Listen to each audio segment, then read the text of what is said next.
एक matrix A जिसका size 10 by 10 है, ये सेटिस्फाई कर रहा है ए क्यूब इक्वल्स टू -8i। इस इक्वेशन को मैट्रिक्स ए सेटिस्फाई कर रहा है, यानी कि जो इक्वेशन है वो क्या है, एक्स क्यूब इक्वल्स टू -8, या आप इसको कह सकते हैं x cube plus 8 equals to 0। Which of the following is false. हमें यहाँ पर फॉल्स स्टेटमेंट को फाइंड आउट करना है। चार ऑप्शंस हमारे पास हैं, diagonalizable, diagonalizable, over C over R, और ऑप्शन सी में कहा गया है all eigen values of A are non real, there exist a real eigen value of A. Option D में कहा गया है। तो जब भी इस टाइप का प्रॉब्लम होता है, तो क्योंकि साइज 10 है और सेटिस्फाई ये क्यूब को कर रहा है, इसका मीनिंग हुआ कि ये एक एनिलेटिंग पॉलिनोमियल है। और हम जानते हैं कि जो minimal polynomial of matrix A होता है वो एनिलेटिंग पॉलिनोमियल, इसको कॉल कर देते हैं हम px।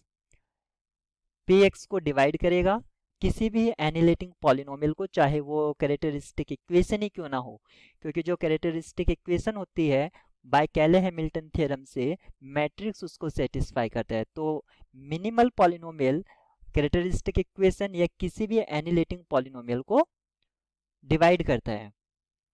यहाँ पर जो पॉलिनोमियल है इसको हम लिख सकते हैं ए क्यूब प्लस 2 क्यूब, और इसके जो फैक्टर्स होते हैं x plus 2 with in second bracket x square minus 2x plus 4, ये होंगे। तो जो हमारे पास मिनिमल पॉलिनोमियल की पॉसिबिलिटीज हैं, क्या हो सकता है, एक तो हमारे पास ये है कि x प्लस 2 हो जाए, एक ये है कि x square minus 2x plus 4 हो जाए, या कंप्लीट जो एनिलेटिंग पॉलिनोमियल है x plus 2 with in second bracket x square minus 2x plus 4, ये हो जाए।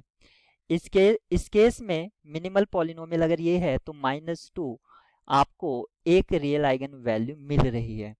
इस केस में आपकी जो आइगन वैल्यू हैं वो आपकी कॉम्प्लेक्स आइगन वैल्यूज हैं, कॉम्प्लेक्स, और कॉम्प्लेक्स आइगन वैल्यूज पेयर में आते हैं। तो यहाँ पर 2 आइगन वैल्यू आपकी कॉम्प्लेक्स हैं, यहाँ पर आपकी 3 आइगन वैल्यू है, एक आपकी रियल है और 2 आपकी कॉम्प्लेक्स हैं, यानी कि जो कॉम्प्लेक्स आइगन वैल्यू होंगी उसमें एक दूसरे के कॉन्जुगेट भी होंगे।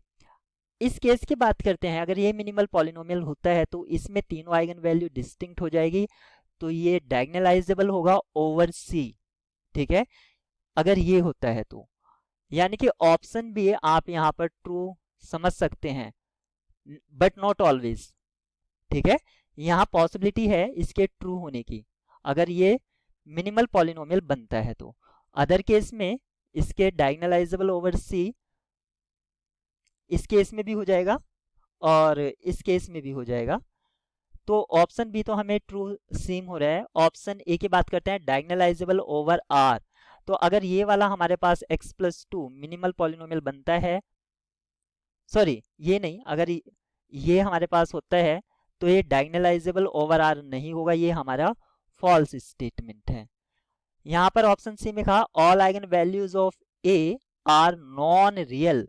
अगर हम मैट्रिक्स ए को कंसीडर कर लेते हैं -2 आइडेंटिटी, तो इसकी जो आइगन वैल्यूज होंगी -2 इस तरह से होंगी, सारी आइगन वैल्यूज रियल होंगी और -2 होगी, लेकिन यहाँ पर कहा है नॉन रियल, क्योंकि जो ए क्यूब है यहाँ पर अगर हम फाइंड करते हैं तो वो -8i गिवन हाइपोथेसिस को सेटिस्फाई करता है, तो ये भी हमारी फॉल्स स्टेटमेंट है। और D, there exist a real eigen value of ए।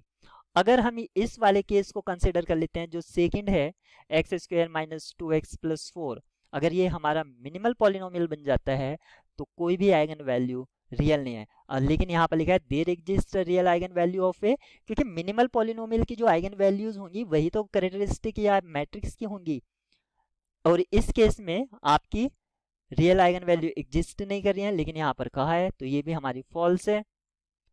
तो इस प्रॉब्लम के लिए जो हमारी की होगी, की क्या होगी, ए सी एंड डी।